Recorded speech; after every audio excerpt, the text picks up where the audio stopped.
Hi there, everyone. I had some people ask if I could show a quick tutorial on how to create a patterned number or shape or image.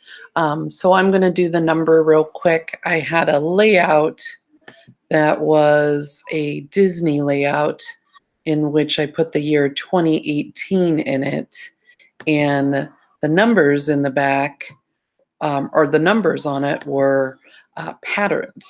And so I'm going to show everybody how to do that with this real quick tutorial, but I wanted to show you what they kind of looked like.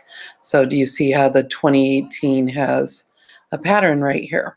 So we're going to create that layout, or create those pattern numbers. So let's get started. All right, first thing I do is I have my blank canvas, of course, and I'm going to go look for my background or my patterned background or overlay. So I have a really favorite cartridge that I use my overlays or my backgrounds for, and it's the Edge to Edge cartridge. So I'm going to click on the word cartridges, and I typed in the word edge, and then my Edge to Edge cartridges came up. Right now, that's part of your subscription to Cricut Design Space, so it's free. Well, let me find my chevron that I like. There it is. And I think I like the round too. All right, let's just go with those two for now. All right, so I have them both here. And I'm going to start with my chevron first. I'm going to make it a little bigger so you all can see it. Next thing I'm going to do is go ahead and put my text in. And I just simply type the text that I want to create. So I'm going to go with the year 2018. Now, when I go to create a pattern background on this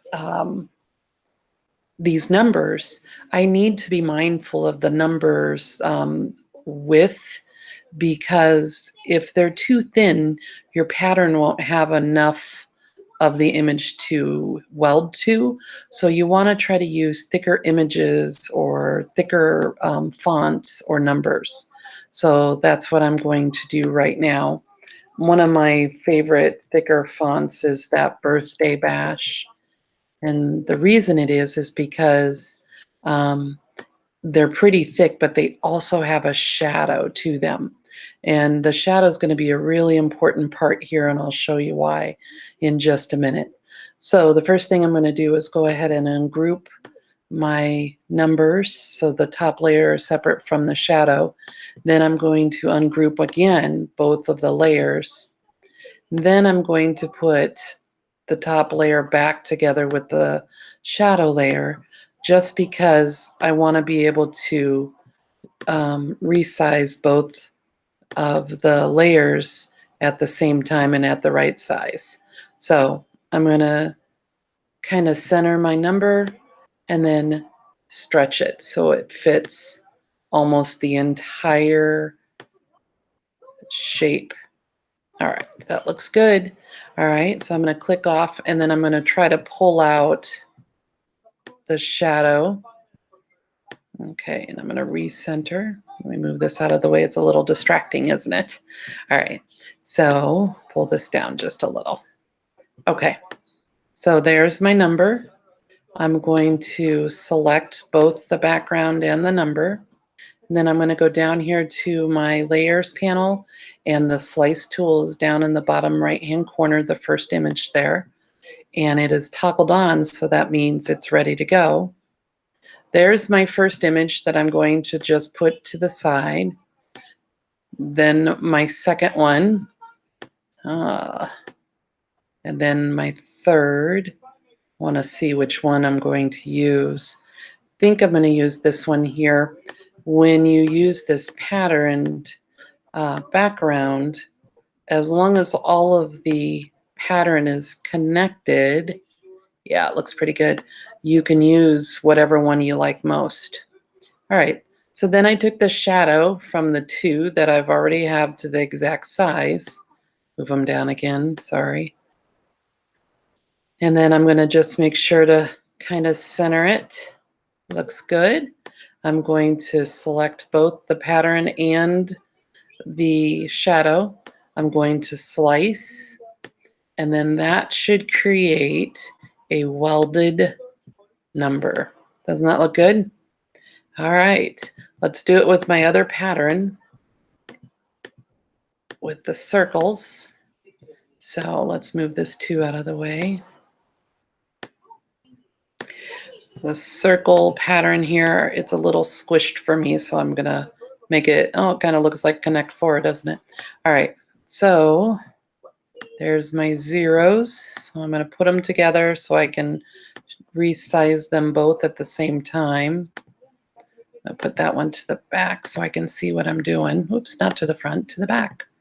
All right, so I'm gonna group them together so I can size it both at the same time and stretch it a little more. Okay, click off.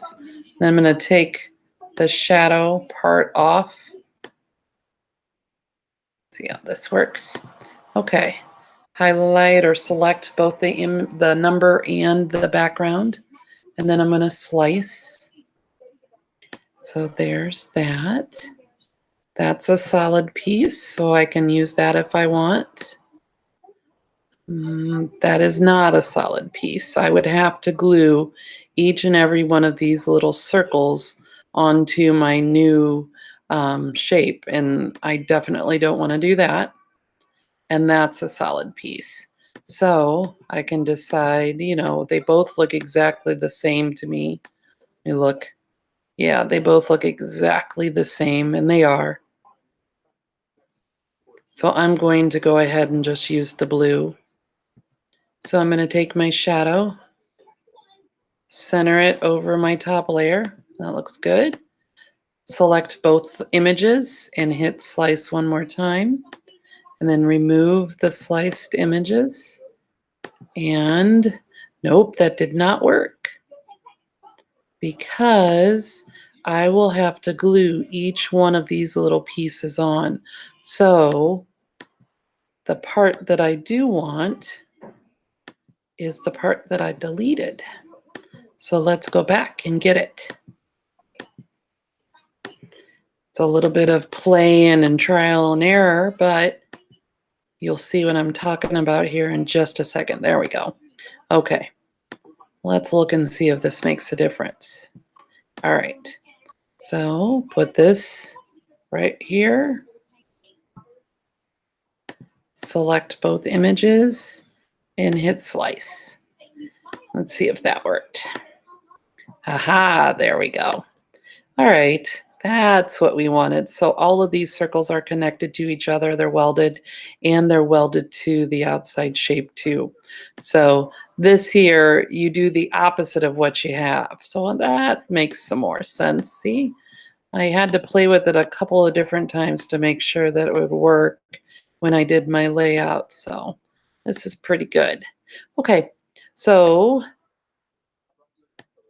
that is how you make a patterned number using an overlay or a background, and give your images or your shapes or your numbers just some new look and jazz them up a little bit. So I hope this tutorial helped.